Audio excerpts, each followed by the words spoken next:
Welcome to the Future Forward podcast, an unusual tech dialogue brought to you by Masdar City. This season, we're exploring innovations and technologies of the future from around the world. My name's Lucy Hedges. I'm the former tech editor for the Metro newspaper in the UK. I'm a BBC TV presenter and a massive tech geek. And I'm Nermin Negm, the acting head of marketing and communications at Masdar City, a world-class innovation hub and pioneering sustainable urban community in Abu Dhabi. Now, over this series, we're going to be focusing on the cities of tomorrow, travelling across the globe to talk to the experts who are making it happen in the cities that are changing the world we live in. So, where are we heading today, Nermin? We are landing in Europe's first ever European green capital, the capital of Sweden, Stockholm. Have you ever been? You know, I haven't been to Stockholm for, I'd say, over 10 years. I went to visit the Sony Ericsson factory back in the day when Sony Ericsson was a thing and not just Ericsson, to check out how they make their mobile phones. It was cool. So yeah, I'm going way back. Oh my God. And we went really early in the morning. Past. Yeah, so it was so foggy and I couldn't see anything and see the beauty of the city. So that was quite disappointing. But once the tour was over, the fog had cleared. We could see how beautiful the city was and the people as well. So definitely on my list to go back. What about you, Nermin? Have you been? Yeah, I haven't been, unfortunately, but it's been on my bucket list for ages.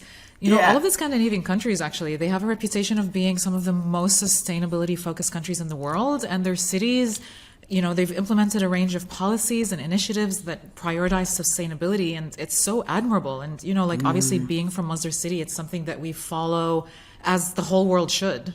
Yeah, so it's exciting that we have arrived in Sweden. This is where we're going to be today to have a brilliant conversation. So please unfasten your seatbelts and welcome to the Future Forward podcast. President of EUROCITIES, Vice Chair and Steering Committee member of the C40 Cities Climate Leadership Group, and, got to catch a breath there, and the former Mayor of Stockholm, Anna König Jerlmyr. Hello. Hi. Lovely to see. What a presentation. Fantastic. You're welcome. I will personally invite you to Stockholm. Thank you so much. Welcome to the podcast, Anna. Thank you so much for joining us. Thank you. I really appreciate your pod and the topics you bring, because it's like caring is sharing. So many cities around the world have good examples to share and to be inspired. Yeah, well, you were the mayor of Stockholm between 2018 and 2022. You were a huge advocate for equality as well as sustainability. You also sit on the World Economic Fund's Net Zero Carbon City Supervisory Board. Tell us a little bit about yourself and the work that you do. So I used to be a mayor, and I really was engaged in the ESG topics. So both sustainability, but of course a S in the ESG as well, to have an inclusive city, equality. That's why I also really market the city as a woman's place where you can have balance, both with the urban environment and the nature, but also it's a good balance between working life and private life. So just to see these values that will get more and more important for talents, because I think that is what the city will kind of have a competition of the talents of the world, and then you really need to work with the values that your city kind of stands for. And today I'm been investing a little bit, but I'm also in a board for some tech companies, and of course they are presenting solutions on equality with data, gender-based data, but also climate. So they could, for example, be platforms where you trade circular materials. Wow. You know, Anna, I have checked out your CV online and your impressive bio. You know, it's quite inspirational, the list of achievements that you have under your belt. And I'd say, you know, based on your current roles and your previous roles, you've had quite a heavy focus on innovation and sustainability when it comes to, you know, future-proofing the city and, you know, creating these opportunities for growth and quality of life for citizens. So it's really admirable, the kind of things you're doing. I think it's also quite fair to say that you're someone who is dedicated to improving the lives and conditions of your citizens. And you're clearly someone who's more than familiar with all the challenges that Stockholm faces and the enormous, you know, potential and opportunities of the city. And am I also right in saying that during your time as mayor, Stockholm was awarded the smartest city in the world? Is that right? Yes, that's right. Yeah. Very, very impressive. Yeah. Yeah, but you always have to be like on top. So even though we were awarded, I mean, it's still kind of a smart city 1 year ago is perhaps you always like need to push the organization and the stakeholders to be still continue this innovative mindset. And now I think we are in a stage in the development where it's going more fast than ever. So you really need to like, how will we use the artificial intelligence in one way? But truly, you can really digitalize your city and bring the public values for a citizen-focused and centered policy. And I think that to bring them on board, the citizens, the other stakeholders, through technology, that could really create kind of vibrant, livable cities that can attract both visitors and people to move there. That really is the beauty of technology, isn't it? It just has the real power and potential to really kind of streamline a city strategy or bring people together, like you say, and implement all these strategies to ultimately create a city that's forward-thinking and future-proofed. Yes, for us, it's about being proactive. To be better in understanding the services for the city's perspective, like what should we do when, and what prioritize should we have? Yeah. That could actually, for example, real-time data bring that the city is not like, the waste management. It's not just one time a week with the bins. It's actually, they are sending the signals like now it's the time, this is the priority, and it just help us to get a more efficient service for the citizens. Just one example, but I think it's getting us to be more proactive, a step ahead, and it's really needed now if we talk about sustainability. Yeah. Well, it's interesting that you just mentioned big data. Stockholm is the first ever European green capital, which was awarded in 2010, and it's of course on course, to be a fossil-free city by 2040. So the target is 100% renewable energy, renewable electricity production by 2040. So what you're focused on achieving here to help citizens in the day-to-day, is nothing short of exciting, if I'm being honest. So talk to us about the importance of real-time data and what Stockholm is doing. You just gave us that example, but is there anything else that will kind of give us an example of how Stockholm is using this kind of data? I think that one example is iWater, that we have a collaboration with the universities, and then we have sensors in the water system, in the pipes, and then they can also send signals like it's a leak or leakage, or this is bacteria in the water, or something is like you need to interact and intervene. And we have in the city, I think 20 to 25% leakage every year, and of course that's just not a sustainable way of treating the water. So that helps us also to reduce the leakage. Another example is our public, because it's a quite cold city. Winter time, and it's still like, I don't want to look outside today because it's snow, it's freezing, it's cold. And of course, the public facilities like schools, we used to have to monitor the ventilations in the building every third year, but now with real-time data we can have sensors that could also send signals about temperature, about ventilation, air quality, and actually brings better working environment for the teachers, but it also help us save both energy cost, and it's actually also saving energy. We can see that the energy efficiency has really increased during the sensors in the public. Like in every classroom, we have sensors in some school, and that helps us to create a real-time feedback loop as well. Or if it's a school kitchen and at the freezer, is something wrong, then it's also sending signals, so we reduce the food waste. That's another example. And also traffic lights, where we have tried the system with the real-time data, and I think that many cities perhaps have this today, but it's actually also instead of it's like a program for the traffic lights, it's actually controlled by the real-time situation. And then we can see that in some areas, the efficiency of the public transport had increased with 40%. And you can also manage it through air quality. through like how is the air quality today in which streets, and then you can use the smart traffic lights system to also to manage the system. So you can see that it's so much like we have to go from some parts like monitoring once a year or every month to all the time, and also that it will correct itself and send like priority signals. What should we do, like what should we manage first? And it's quite expensive as well. Sensors, if you like, we used to have like air quality sensors in some areas, but it's very inefficient because you don't get a mapping of the whole city, every street. So today you can also have like sensors on the buses. So you can also, both see the temperatures, but also the air quality, and then you can monitor streets to street, not just like a single place once in a while. Yeah. This is so fascinating, Anna. I mean, speaking about energy as well, I understand the city also harnesses the Earth's natural heat. You use geothermal heating and cooling, is that right? And that way you provide a sustainable and efficient energy source for a number of the buildings around the city. Yes, that's correct. We're trying to see like a circular system as well, both with cooling and heating. We also do it both when it comes to that area, but also when the district heating, where we use biofuels. And then we can also have connected with data centers.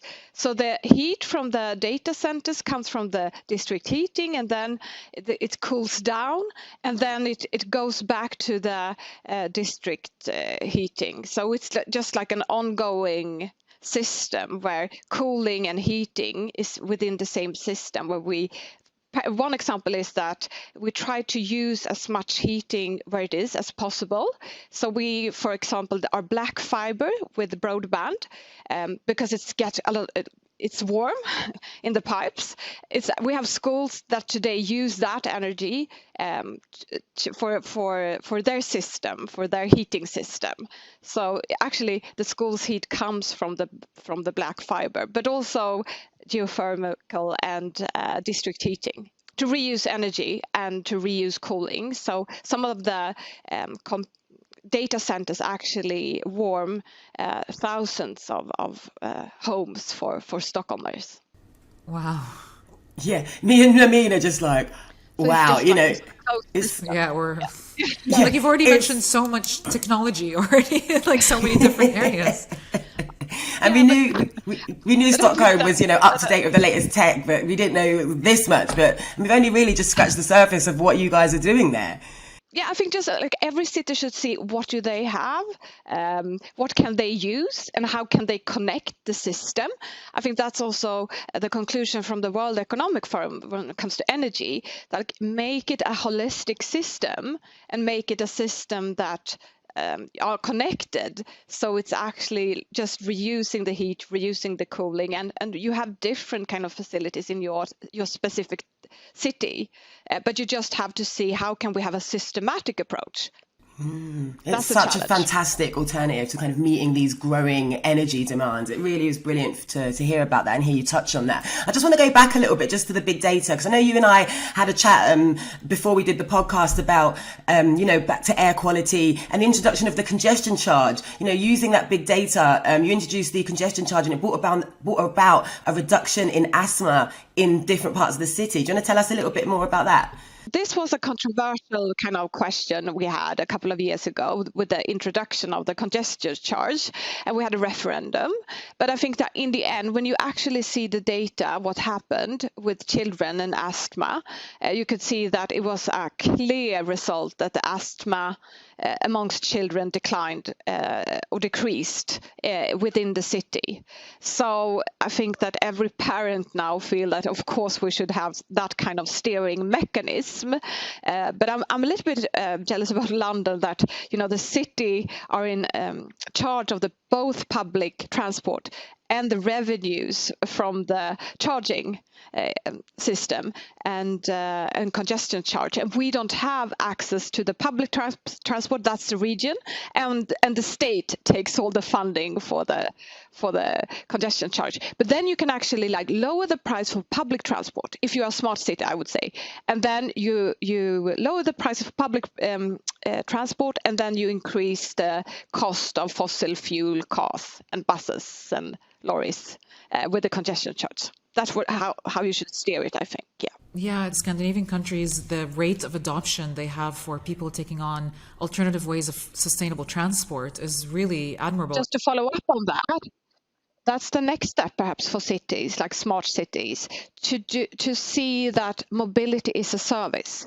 And if you can connect different ways of transport, and you have different fees perhaps, but you can the public transport, buses or the tube system, but also like sometimes rental bicycles or scooters. So you can just like have a holistic system of mobility that you can see what's the most efficient way of taking me from A to C, for example. Yeah.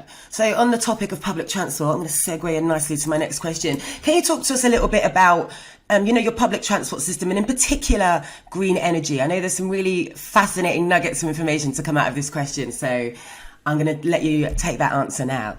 Yeah, so it's a region who's in charge of it. So this is not my expertise, but I'm very proud to say that Stockholm was the first capital region that had 100% fossil fuel public transport, fossil fuel free public transport. So it's also now biogas. The buses goes on that, and we produced a biogas from waste. So that's also a more circular system. So you can see the marketing on the buses, like your food waste is actually helping the public transport to be That is a brilliant use of waste, isn't it? A fantastic use. Yeah. And next way is like electric. On sustainable and renewable energy, of course. Yeah, I can't wait to visit and try the smart bike sharing system. The UAE as well has a lot of bike sharing options, and we at Masdar City, we also have e-scooters to share, as well as Teslas, by the way, which you can download an app and you can, take a Tesla for whatever errand you need to run, bring it back, and other electric vehicles. And it's really interesting how Stockholm is, all of Scandinavia, as I said, is really keen on electrifying their transport. Mm-hmm. Yes. Yeah, I think that's the next step. We can see that more and more cities also focus on the really difficult areas like construction, and to have also both the private transports, but also all the construction site to be fully electric. So what we said, we will procure only electric vehicles after 2030, and it's also included like digging machines or heavy traffic, because we also want to steer in that, and we think that the procurement power is very strong for a city or a region, and you can use that. But others, this will be the demand from the citizens to use electric, because the noise pollution as well, of course, for the climate and air quality, but so many citizens also suffer from noise pollution, especially if there is a big construction site nearby. So that will also be better quality of life. I think Sweden or Stockholm, has always been a pioneer in this area. I think, doesn't it go back to the 80s, and low carbon public transport was first introduced back then? And, fast forward to today, and, Stockholm wants to provide the most sustainable public transport in the world. It's quite a huge goal. I think in a little bit it puts the UK to shame a little bit, if I'm being honest. So the entire underground system runs on green electricity. You've got buses running from waste. So your sustainability is important at every level. Your depots and your stations are heated using green energy. It's really quite impressive stuff. And, when you consider that Stockholm's catering to about 800,000 people using public transport on a daily basis or weekly basis, we're talking about catering for quite a huge amount of public. Very impressive stuff. Yeah, and if you look at the inner city, like the central part of the city, 8 out of 10 journeys are by foot.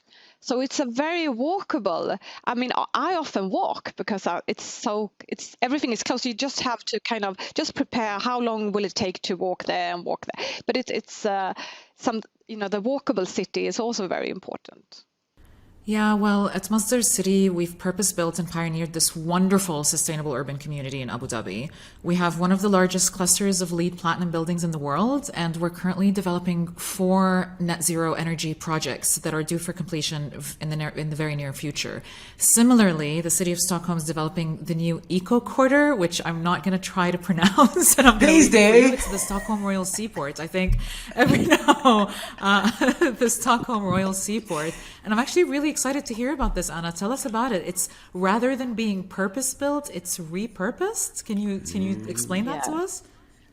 And I actually lived there as well. Oh, how wonderful! Oh, wow! This was really an effect after the pandemic, because it's for me. I was like, you were outdoor all the time after the pandemic, and then I discovered this wonderful area, so close to nature, but still this kind of industrial, urban feeling of it. So I moved there, and I'm just such an ambassador for this area. So I will show you around when you come to Stockholm. but it is an old kind of really industrial area with like the bricks and the the area is excavated like from all the industry, but it's an old gas plant. It was shut down 2010, and after that we repurposed this like industry area with a lot of pollution in the ground to this new district near the water, and totally like focused on sustainability, natural based solutions, and it's 12,000 it was new homes and 35,000 new like working places. And you can see that like they're always testing new things, so you like live in a living lab. Because there's always kind of a new innovation going on where they are testing kind of the future of food or just not biodiversity, but it's a really like engaging area because it's not finished. It will continue to have this kind of research and innovation implemented in it. So one thing we do is that we have mass consolidation. So we really like try to not transport all the waste when we build, and we perhaps also demolish some buildings. We do it on site. And then they also test like how can we find methods where it's not so much noise pollution, less traffic. So we gather everything at the same place, and then we reuse the material. We have like system that could also the excavated spoil can also, be cleaned and reused. So from this day, 12 million tons of material has been excavated, and 100 ton of material on site has been reused in the district and in new properties. So it's, even though I live really, really close to where they're building the new buildings, I can't see so much transport. And Sweden's first construction heavy truck was also introduced here. I think it was last year, and goes on electric. So it's quite, it's some traffic, but it's quiet. You don't really like notice that this enormous site is developing. And then we're trying also to bring in, the culture. So one of the ABBA members also will actually be in charge of the culture scene in one of these gas buildings. So it will be like a new, just to attract, the 5-minute city. That's what we're trying to build. Not only a 15-minute city, but the 5-minute city. But a lot of kind of that the renewable energy. Every property has renewable. We have a special plan for biodiversity. So it just goes on and on with all these, test bed for built material sustainability in within the property the property market, or the property the district. Yeah. From someone like me who lives in London, to hear about Masdar City, to hear about, this incredible test bed that you're living in, Anna, just really blows my mind. And it's such a great example of using old infrastructure sustainably. And I think a great example of just how, living in cities can potentially be more energy efficient. And it must be so exciting to be at the foundation level of something that's really going to have such amazing implications for the city moving forward. Yes.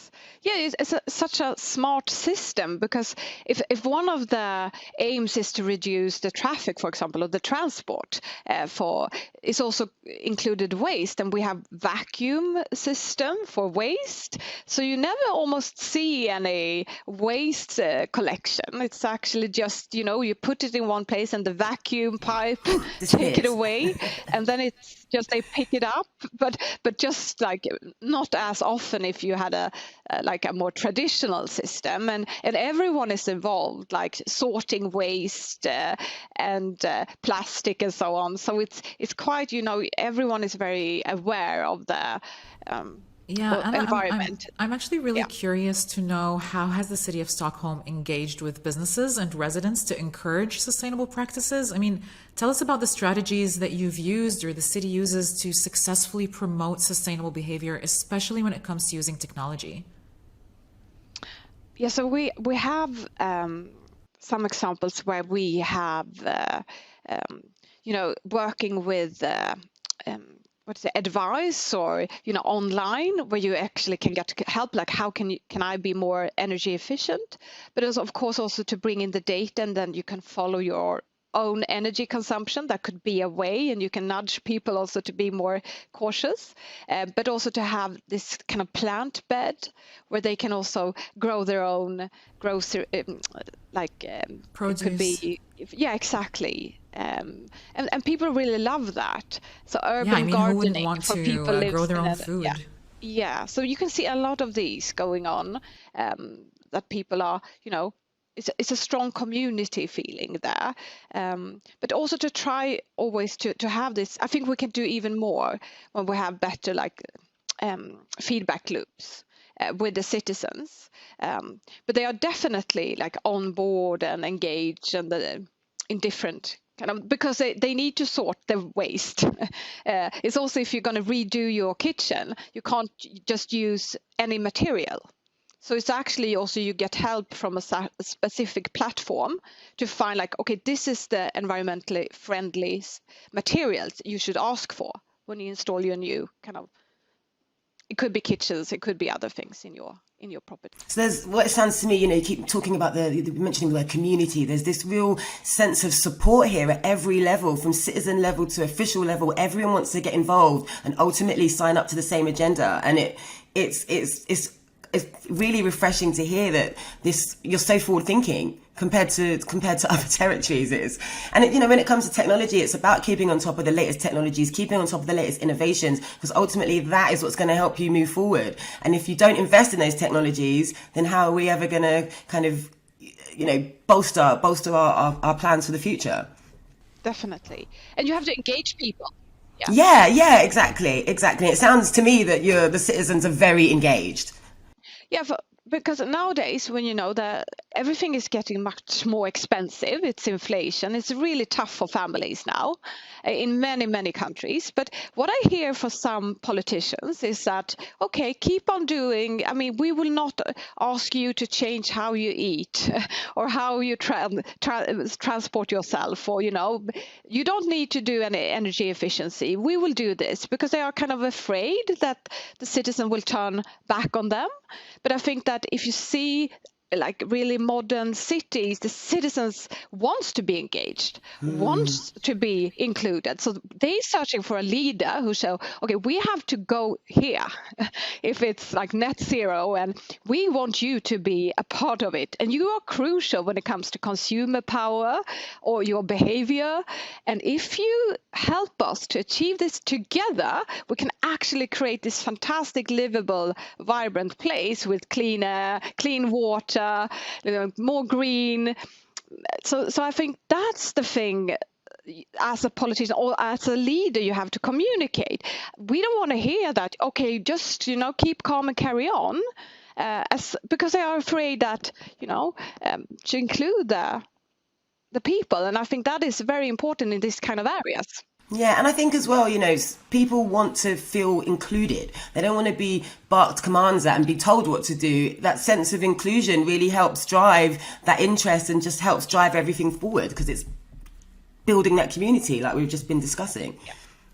Yeah. So moving on, the KTH Royal Institute of Technology in Stockholm is the place of research and education in engineering and technology. I think I read things like cleaner steel, more eco-friendly nappies, energy efficient water consumption. These are just some of the areas that have really garnered like widespread attention. So what impresses me is how focused you guys are on working across different departments, from police, universities, and the steering committee that you have in place to develop these changes for the city. So how important is cross-communication in making these things happen?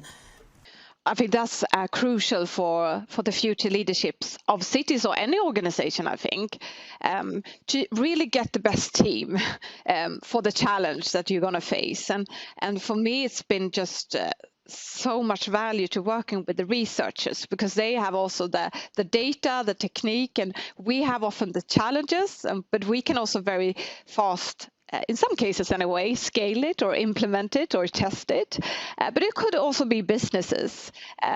So for me, it's been in a platform where we can actually say, we have all these challenges.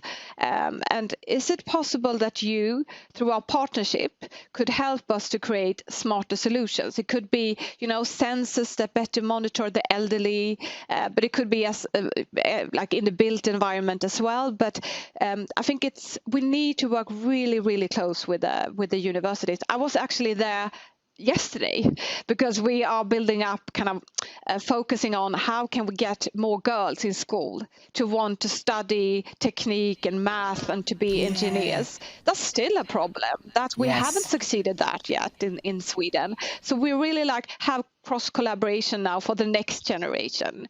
That's just one example. Like, can we do a mutual mentorship program and so on? So, but it's still you need to bring them on board. Sometimes cities will say we don't do research, but that was it was old leadership.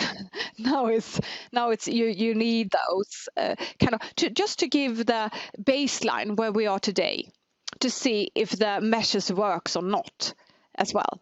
Or build up digital twin to test things before you do this huge investment that sometimes goes wrong.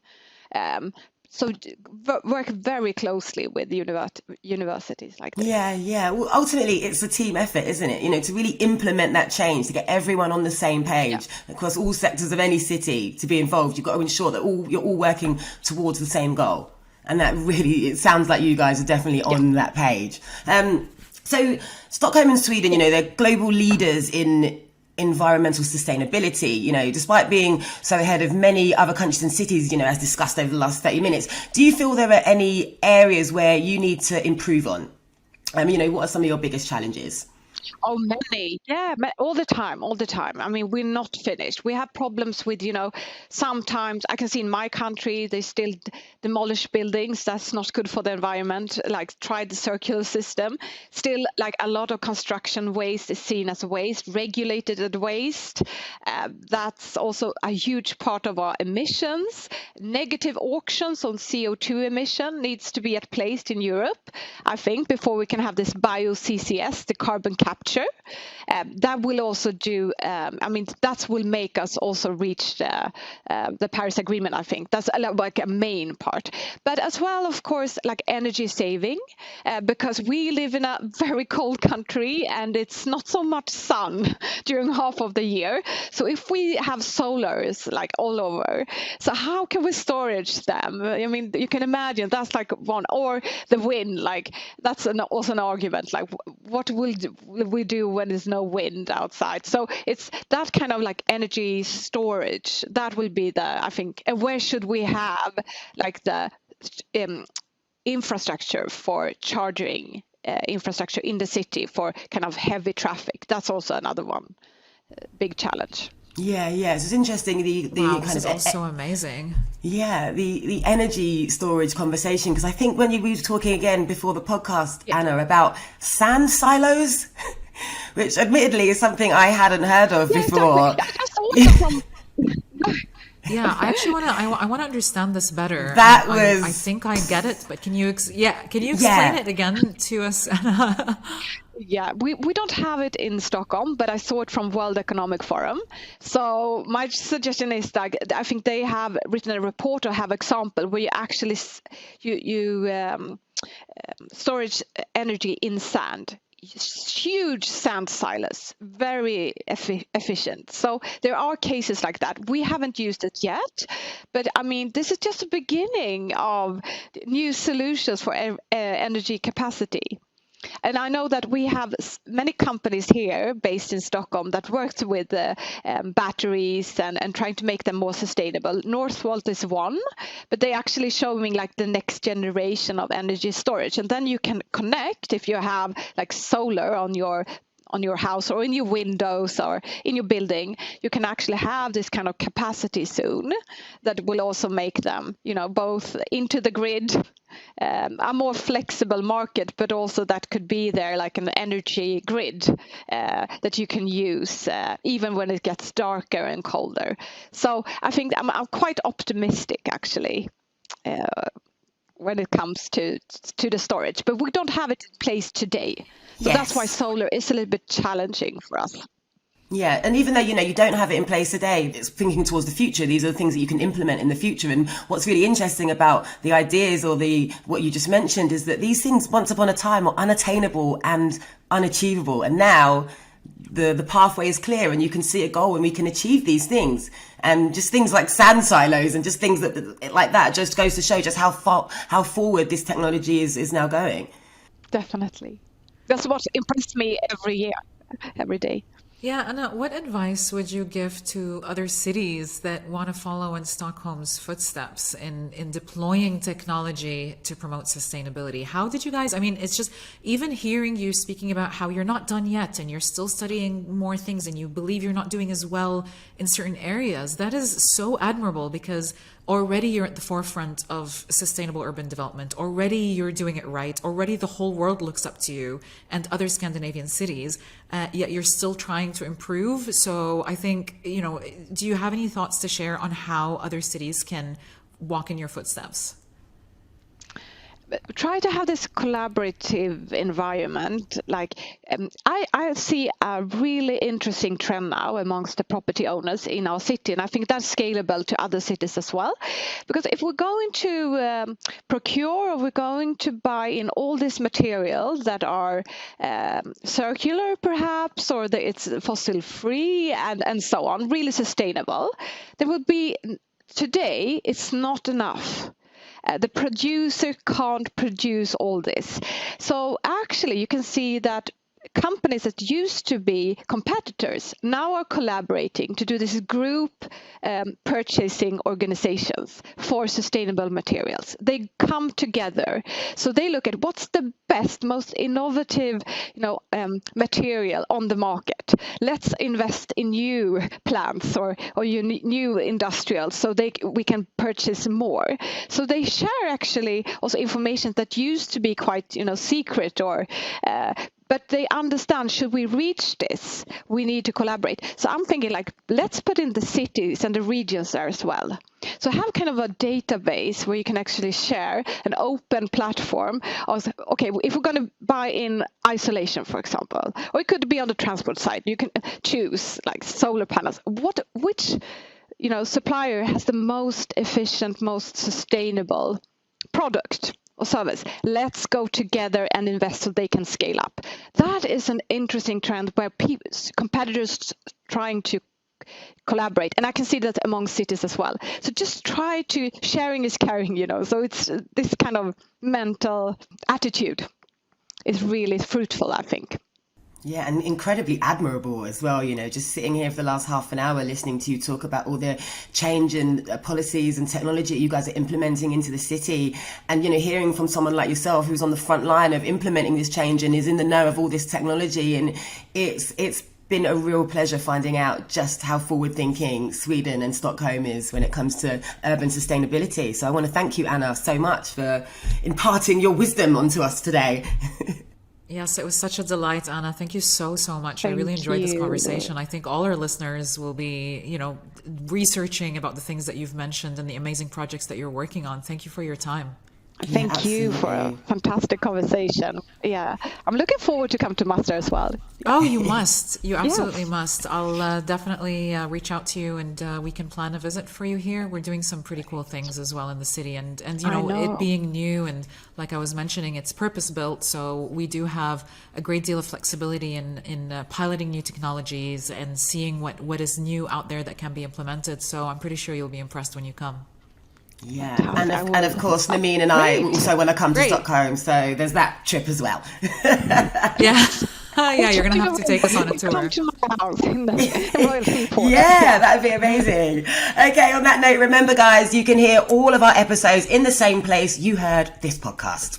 And join us next time when we will be landing in another future forward city. Until then, goodbye. Bye.